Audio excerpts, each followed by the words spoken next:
ओम श्री परमात्मने नमः। ओम श्री गुरुभ्यो नमः। ओम श्री ऋषिभ्यो नमः। ओम असतो मा सद्गमय तमसो मा ज्योतिर्गमय मृत्योर्मामृतंगमय।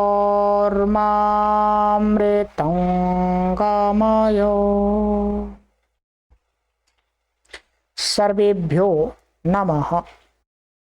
देववाणी संस्कृतं यूट्यूब चलदृश्यं प्रति भवतां भवतीनां च हार्दं स्वागतम्। मित्रों, अष्टाध्यायी भाष्य प्रथमावृत्ति की हम लाइव कक्षा संख्या 255 को आज पढ़ेंगे। 254 कक्षाओं को हमने पढ़ लिया है। मित्रों, गत कक्षा में मैंने आपको यह सूत्र पढ़ाया था, कुछ अभी पूरा हमने नहीं पढ़ा है, इसका पढ़ना आरंभ किया था। गतिश्च, इसकी सिद्धि हमने 2 कर ली थी, अभी इसकी एक सिद्धि शेष है। परंतु ये सूत्र और इससे आगे के काफी सूत्र, सब सूत्रों में इसी प्रकार की सिद्धियां आएंगी, इसी प्रकार की सिद्धियां आएंगी प्राय। और यहाँ पर जो सिद्धि तो सामान्य है, परंतु यहाँ पर जो कठिन एक चीज हो रही है हमारे पाठकों के लिए, हमारे पाठकों की तरफ से ऐसा निवेदन किया कि गुरुजी, जो पिछली कक्षा में हमें जो सिद्धि पढ़ाई गई हैं, उन सिद्धियों को आप एक बार दोबारा फिर करा दीजिएगा। और मैंने भी विचार किया कि पिछली कक्षा में मैंने आपको ये 2 सिद्धि कराई थी, इन सिद्धियों को मैं आज फिर दोबारा कराता हूं, सिद्धियों को केवल, जिससे आपके मन में ये सिद्धि पूरी अच्छी प्रकार से, इनका जो स्वर की प्रक्रिया है वो बैठनी चाहिए। जब आपके मन में ये स्वर की प्रक्रिया गति संज्ञा को मान करके जो यहाँ पर हो रही है, वो यदि आपने ठीक प्रकार से पकड़ ली, तो आगे के उदाहरण खट खट खट खट आप करते चले जाएंगे। और यदि यहाँ पर ये चीज समझ में नहीं आई हमारे पाठकों को, तो आगे बहुत परेशानी होगी। आप पढ़ते जाएंगे पर उदाहरण में घटा नहीं पाएंगे।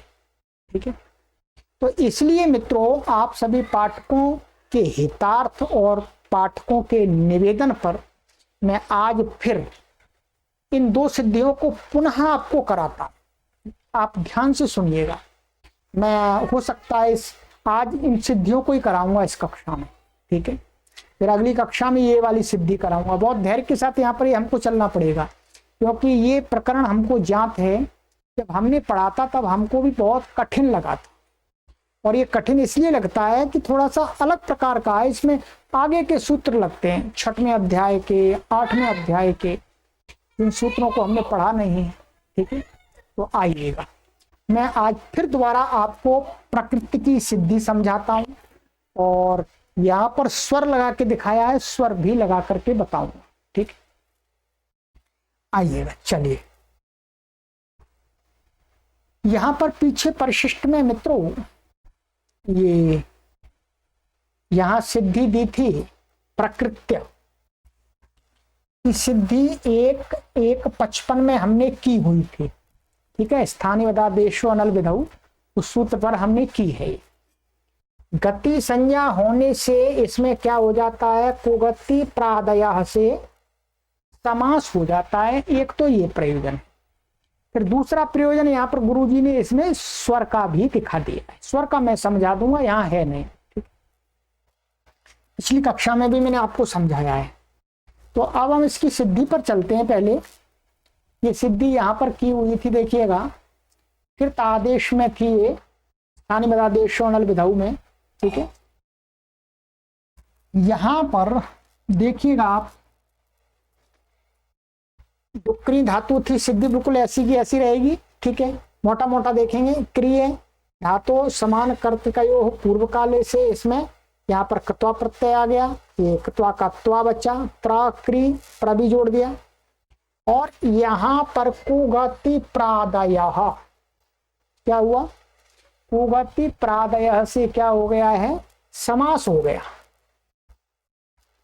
क्योंकि इस प्र की क्या है, गति संज्ञा है। किससे, गतिश्च से, इस सूत्र से ही क्या है, इसकी गतिश्च, इस सूत्र से क्या है, इसकी प्र की गति संज्ञा है। गति संज्ञा होने से क्या हुआ, यहां पर कुगति प्रादयः से गति संज्ञा का कृत्वा के साथ में समास हो गया। ये गति संज्ञा का प्रयोजन तो ये घट गया, प्रकृत्वा, ठीक है। और फिर समास से नहीं, पूर्वे कृत्वो लिप से लिप हो जाता है, और ये ह्रस्व से प्रीति कृति तुक से तुक होकर के क्या बन जाता है, ये पूरा यहाँ पर प्राकृत्य और फिर स्वादित्पत्ति, और ये कृत समासाश्च से क्या है, ये अव्यय है कृत्वा प्रत्यय, तो अव्ययादाप सुपर से लुक हो जाता है, तो क्या बन जाता है, प्रकृत्य, ये ऐसा बन गया। गति संज्ञा का एक प्रयोजन घट गया। अब हमको दूसरा प्रयोजन इसमें स्वर लगा के दिखाना है। क्या दिखाना है, स्वर। तो स्वर लगा के दिखाना है मित्रों। अब स्वर लगाना है तो अब यहीं पर स्वर लगाते देखिए, ये क्या हो गया है, समस्त पद बन गया है। क्या बन गया है, समस्त पद। जब किसी समस्त पद में स्वर लगाते हैं तो महर्षि पाणिनि का, ध्यान दीजिएगा, महर्षि पाणिनि का एक सूत्र लगता है समासस्य। कौन सा सूत्र लगता है, समासस्य, ये सूत्र लगता है समासस्य। क्या कहता है, समासस्य अंत उदात्तो भवति। जो जिन पदों का समास कर दिया गया है उन पदों का जो अंतिम अच होता है वो उदात्त होता है। बस अब हमारे पास में क्या हुआ मित्रों, ये देखिएगा, प्रकृत्या, ये समस्त पद हो गया, प्रकृत्या ये समस्त पद हो गया। तो समासस्य से क्या प्राप्त हुआ, अंत उदात्त प्राप्त हुआ, ठीक है। क्या प्राप्त हुआ, अंत उदात्त। परंतु अंत उदात्त प्राप्त हुआ, उसका एक अपवाद सूत्र और है। अपवाद सूत्र कौन सा है, अपवाद सूत्र है उसका, ये सूत्र है 6वें अध्याय के दूसरे पाद का 139वां, ठीक है। वो पहले पाद, 6वें अध्याय के पहले पाद का अंतिम सूत्र है, ये दूसरे पाद का है, ठीक है। ये सूत्र है गति कारकोपदात कृत, ठीक है। गति कारकोपदात कृत, ये क्या कहता है, इसका अर्थ देखिएगा, गते कारकाद उपपदाच्च परम कृदंतम उत्तर पदम तत्पुरुषे समासे प्रकृति स्वरम भावति। ये कहता है कि गति संज्ञक से कोई जो पूर्व पद है, ये जो क्या समास में दो पद होंगे कम से कम, पूर्व पद और उत्तर पद। तो ये कहता है कि पूर्व में समास जो समस्त पद है, मानिएगा यहाँ पर ये प्रकृत्य है हमारा, प्रकृत्य, इसमें दो पद हैं वास्तव में, एक प्रा है और एक कृत्य है, उनको समास कर दिया। तो कहते हैं कि समास में जो पहला पद है पूर्व का यहाँ ही है, तो पूर्व का पद यदि गति संज्ञक हो, उसकी गति संज्ञा हो, अथवा कारक संज्ञा हो, कारक हो, कारक का उदाहरण अभी नहीं हम देखेंगे, उपपद माने उपपद संज्ञा वाला पूर्व पद हो, तो उनसे उत्तर जो कृदंतम माने कृत प्रत्ययांत जो बाद वाला उत्तर पद है उसको तत्पुरुष समास है, और समास कौन सा होना चाहिए? तत्पुरुष समास।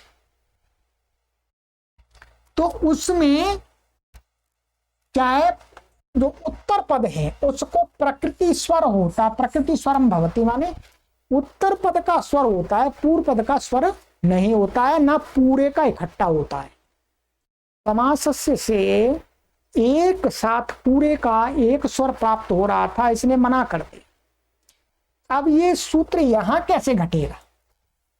यहां ऐसे घटेगा, प्रति क्या है?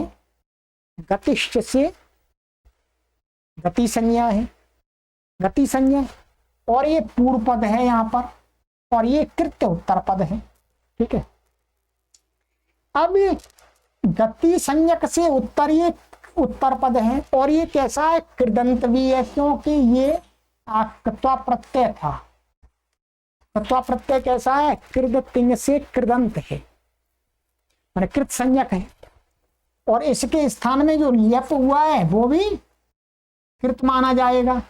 स्थानी वदा देशो नल विधौ से वो भी कृत माना जाएगा। तो ये कैसा है? कृदंत हो गया उत्तर पद, ये हो गया गति संज्ञक पूर्व पद। ठीक है जी।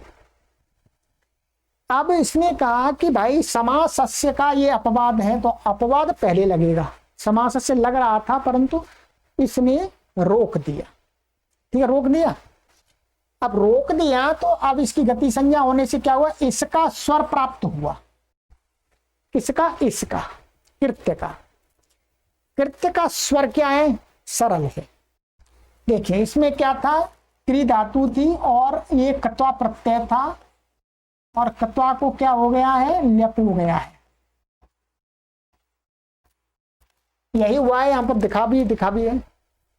अब हम इसमें स्वर लगाने लगेंगे तो क्या लगेगा? पहले तो सबसे पहले यहां लगेगा क्री। क्री क्या है? धातु। धातु, ठीक है। क्री क्या? धातु। धातु का स्वर क्या होता है? धातु से अंत उदात्त होता है। अब मैं आपको सूत्र दिखाता हूं। धातु, ये सूत्र है आपका 6वें अध्याय के प्रथम पाद का 156वां। ये क्या कहता है? अर्थात धातोरंत उदात्तो भवति। जो धातु होती है वो अंत उदात्त होती है। अब क्या है? ये प्रा और ये कृत्य में क्या है? धातु क्या है? क्री। तो क्री का क्या हुआ? एक ही है, तो आद्यंत वदे कस्मिन, वही अंत है वही आदि है, तो ये उदात्त हो गया। ठीक है, इसमें स्वर लगा रहे हैं कृत्य में। अब उसके बाद में कत्वा प्रत्यय, कत्वा के स्थान में ल्यप आ गया है। ठीक है, प्रत्यय का स्वर क्या होता है? प्रत्यय का स्वर होता है प्रत्यय परश्च आद्युदात्तश्च। चलिएगा वो भी दिखा देता हूं। तीसरे यहां देखिएगा, ये सूत्र है प्रत्यय, और यहां नीचे आद्युदात्तश्च। कहते हैं कि यस्य प्रत्यय संज्ञा विहिता सा प्रत्यय आद्युदात्तो भवति। जिसकी प्रत्यय संज्ञा होती है, ये कत्वा क्या है? प्रत्यय, और कत्वा के स्थान में ल्यप हुआ है वो भी प्रत्यय है। तो कहते हैं जो प्रत्यय होता है उसका आदि उदात्त होता है। ध्यान दीजिएगा, क्या हुआ? आदि उदात्त। तो क्या? प्रा और ये क्री और ये ऐसा, इसको माने अब क्या है? परंतु इसका ही एक अपवाद सूत्र है आगे। आगे क्या सूत्र है इसी के आगे? कि यदि अनुदात्तौ सुप्पितौ, कि सुप्पितौ अनुदात्तौ भवता। जो सुप प्रत्यय है 21, अथवा कोई पित प्रत्यय है, अकार इत वाला है, तो वो आद्युदात्त नहीं होता, वो तो अनुदात्त होता है इससे। अब अनुदात्त होता है तो क्या हुआ मित्रों? यहां पर जो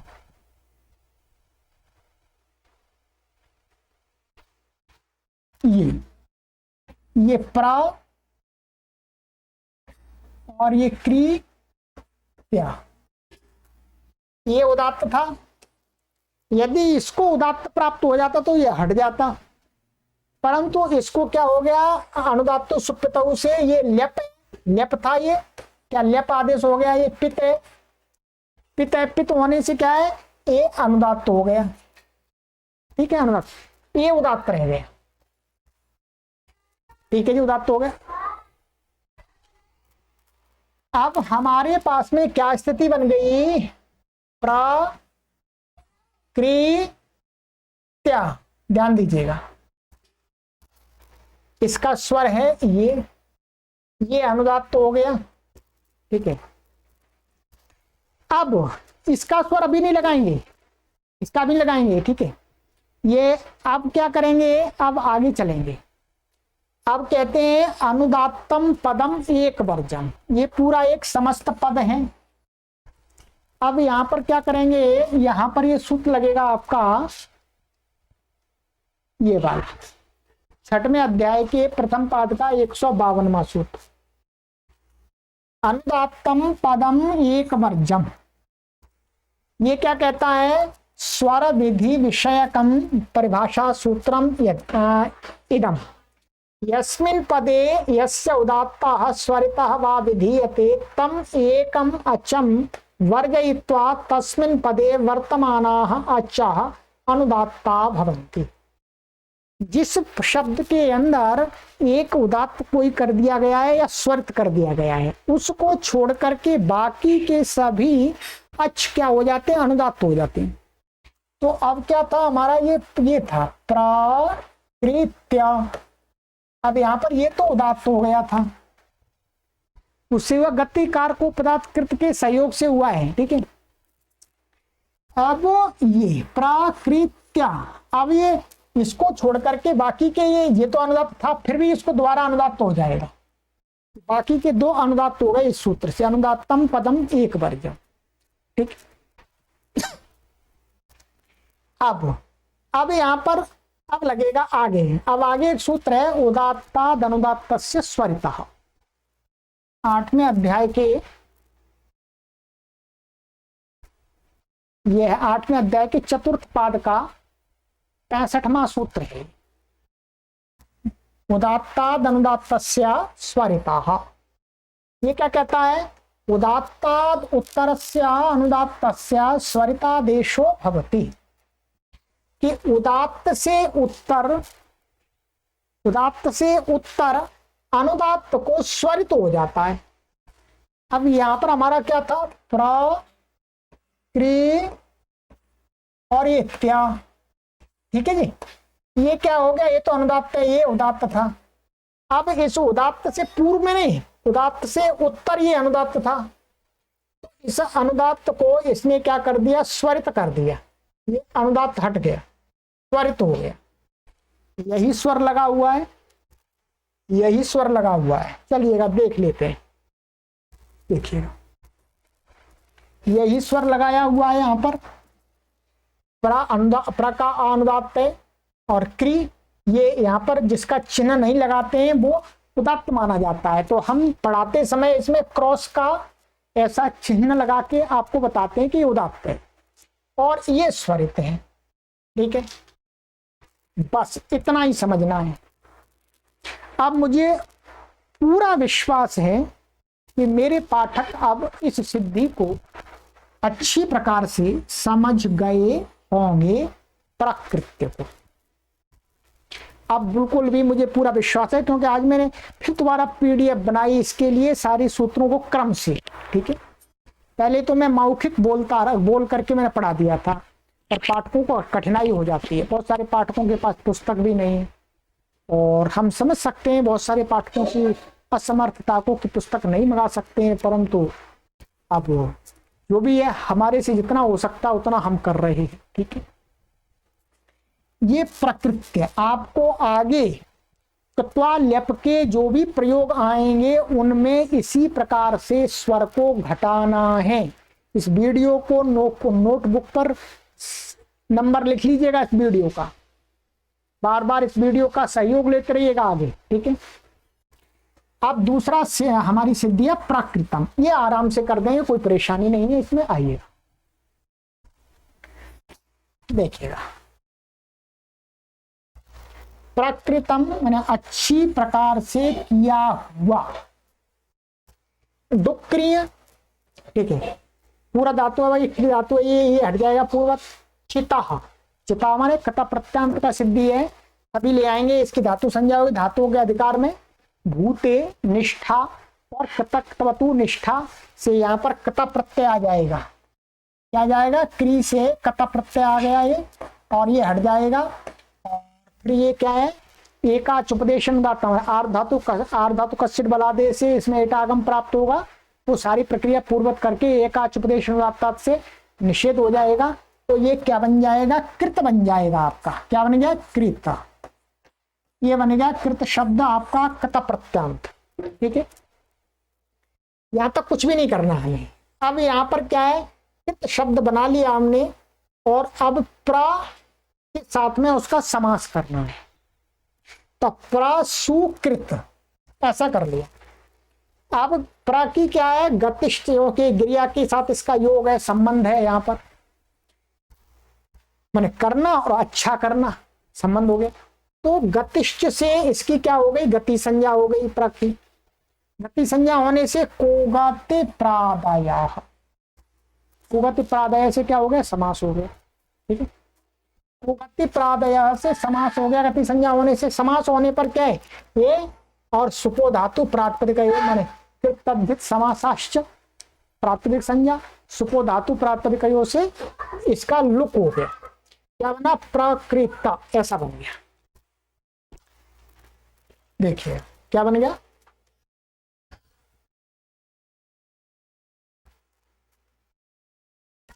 प्रकृत। अब प्रकृत बन गया। अब यहाँ पर ये नपुंसकलिंग है, तो यहाँ पर ये सु आ जाएगा स्वादित्पत्ति करके, ठीक है, पूर्वत। सु को क्या हो जाता है, अतो, नपुंसकलिंग में ह्रस्वकारांत अंग से उत्तर सु और अम को अम हो जाता है नपुंसकलिंग में, तो इसको सु को क्या हो गया, अम हो गया, ये क्या हो गया, अम। तो अब ये अम हो गया, और अमी पूर्व लगा लीजिएगा पहले बहुत बार, अमी पूर्वा से पूर्व रूप एकादेश होकर के प्रकृतम बन गया। बस इतना ही सामान्य रूप से घटाना है आपको, ठीक है, प्रकृतम बन गया। अब यहां पर भी माने ये अब पुनः प्रकृत सूत्र से माने गतिष्ठ सूत्र से, ठीक है।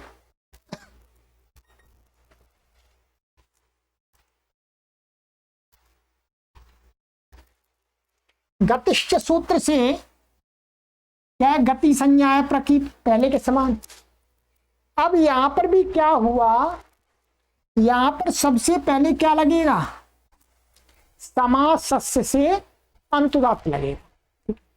यहां पर गुरुजी ने ऐसा दिखा दिया है, वैसे ऐसा होता है, पहले ये जो है ये इसको बाद में लगाना चाहिए, पहले क्या है, हमें स्वर इसमें लगाना चाहिए, ध्यान दीजिए, या लिखा हुआ उसके अकॉर्डिंग में बता रहा हूं, परंतु वास्तव में ऐसा होना चाहिए, स्वर हमें यहां लगाना चाहिए।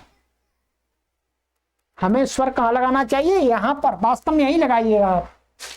ये क्या है, समस्त पद हो गया, समस्त पद होने से दो ही सूत्र लगेगा, समासस्य, क्या लगेगा, समास से। समास का अंत उदात्त होता है,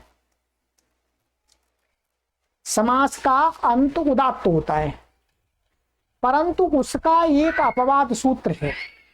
यहां पर प्र की क्या है, गति संज्ञा है, ये गति संज्ञा होने से एक सूत्र है समासस्य का अपवाद, गतिरनंतरः, क्या है, गतिरनंतरः। गतिरनंतरः क्या कहता है, आइएगा अर्थ देखते हैं, फिर बात करेंगे। ये समासस्य था, ये लग रहा था, फिर इसका अपवाद है ये वाला सूत्र, कौन सा, ये गतिरनंतरः, ये वाला सूत्र अपवाद है। पहले गतिकार को पदार्थकृत अपवाद था, यहां पर गतिरनंतरः है। गतिरनंतरः ये 6-2-49 क्या कहता है, इसको देखिएगा,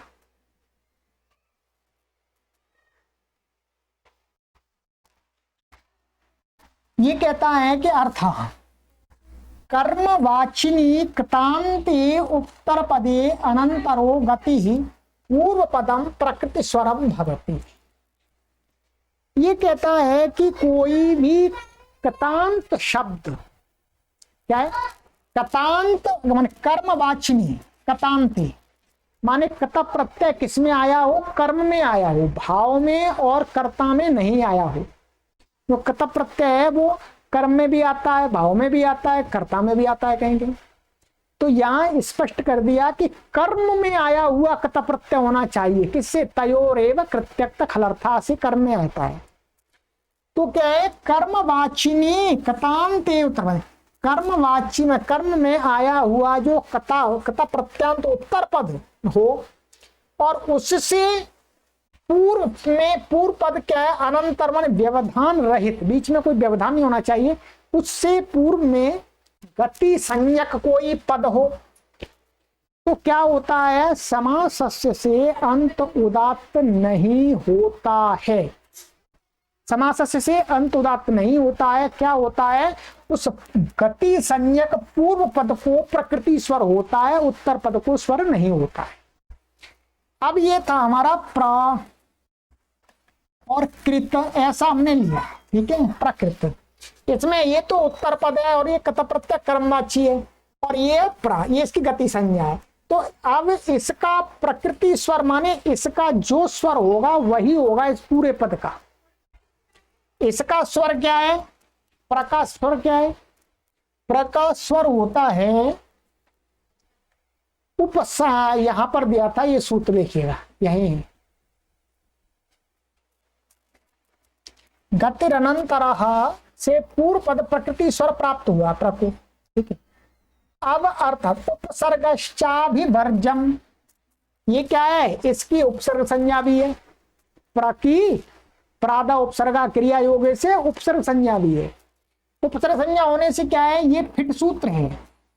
ये कहता है कि अभी उपसर्ग को छोड़ करके बाकी के जो 21 उपसर्ग होते हैं वो आदि उदात्त होते हैं।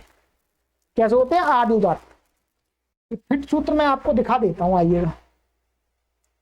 ये फिट सूत्र है, ये फिट सूत्र की पुस्तक है, आप मंगा लीजिएगा। ये बार बार स्वर के संबंध में लगती है, फिट सूत्र की पुस्तक है, आपको वेबसाइट से मिल जाएगी, ठीक है। ये उपसर्गश्चाभिवर्जन, इसका अर्थ है कि अभी शब्दम वर्जयित्वा उपसर्ग संज्ञकानि प्रातिपदिकानि आद्युदात्तानि भवन्ति, ठीक है। माने अभी उपसर्ग को छोड़ करके बाकी के जो उपसर्ग हैं जिनकी प्रातिपदिक संज्ञा होती है वो क्या होते हैं? आदि उदात्त होते हैं। अब यहां पर आप देखिएगा, यहां पर प्राकृत में प्रा है, प्र में आदि उदात्त क्या होते हैं? एक ही है उसके अंदर, आद्यंत पदे कस्मिन से, वही आदि है, वही अंत है, उसी को कार्य हो जाएगा। तो ये प्र को क्या हुआ? उदात्त हो गया। क्या हुआ? प्र को उदात्त हो गया। अब वही सूत्र लग जाएगा, अनुदात्तम पदम एक वर्जम से बाकी के क्या हो जाएंगे? अनुदात्त हो जाएंगे। ये अनुदात्त हो गए। अब ध्यान दीजिएगा, मैंने अभी स्वर लगा दिया यहां। अब स्वादि उत्पत्ति करेंगे सब। अब देखिएगा, अब यहां पर हम सु लाएंगे। मानिएगा ये उदात्त हो गया, ये अनुदात्त हो गया, ये अनुदात्त हो गया। अब ये क्या है? यहां पर अम, ये सु आ जाएगा, सु को अम हो जाएगा। ये इसका स्वर क्या है? सु का स्वर क्या है? सु के स्थान में अम होगा तो वो भी सुप माना जाएगा। तो क्या है? अनुदात्तौ सुप्पितौ, ये कैसा? सुप प्रत्यय है। 21 प्रत्यय में तो आता है सु, उसके स्थान में हुआ वो भी माना जाएगा। तो ये क्या है? अनुदात्त है। ये क्या है? अनुदात्त है। तो अनुदात्त, ये अनुदात्त ही रहेगा, ये अनुदात्त है। अब अमी पूर्व लग जाएगा। अमी पूर्व से पूर्व होकर के क्या बन जाएगा? प्रकृतम। अब देखिएगा, ये उदात्त है, ये अनुदात्त है, ये अनुदात्त है। और अब यहां पर ये जो आ है, ये अनुदात्त था, ये भी अनुदात्त था। दोनों अनुदात्त जब होते हैं, मिलते हैं, तो वो अनुदात्त ही रहता है। अनुदात्त का अनुदात्त के साथ में एकादेश होता है, वो कैसा होता है? अनुदात्त ही होता है। तो ये अब अनुदात्त, ये भी अनुदात्त, दोनों का पूर्व एक रूप हुआ तो ये अनुदात्त ही रहेगा। ठीक है, अब इसके बाद में उदात्तादनुदात्त से स्वरितः, उदात्त से उत्तर, क्या उदात्त से उत्तर अनुदात्त को क्या हो जाता है, स्वरित हो जाता है। तो ये उदात्त है, इससे उत्तर ये अनुदात्त है, क्रिया का इसको क्या होगा, स्वरित हो गया, ये हट गया नीचे से, अब ये अनुदात्त बच गया। फिर स्वरितात संहितायाम अनुदात्ता नाम, पढ़ लिया ये तो आपने, क्या स्वरित से उत्तर अनुदात्तों को संहिता में एक श्रुति हो जाती है, तो ये स्वर यहां पर हट जाता है, एक श्रुति हो गई। तो क्या स्वर बन गया आपका, आपका अंततः स्वर बन गया प्रकृतम, अर्थात प्र का उदात्त, फिर रि स्वरित और आगे एक श्रुति। ये मैंने आपको पुनः दोनों सिद्धियां करा दी हैं। अब मुझे लगता है अब आपको कोई डाउट नहीं रहना चाहिए। ठीक है, इस वीडियो को आप एक बार, दो बार, तीन बार देख लीजिए, जितनी बार देख सकते हैं देख लीजिएगा। ठीक है, उतना ही आपको आगे लाभ होने वाला है। चलिए, अब आगे की कक्षा में मित्रों आपको मैं जो ये आगे की सिद्धि बची हुई है आपकी,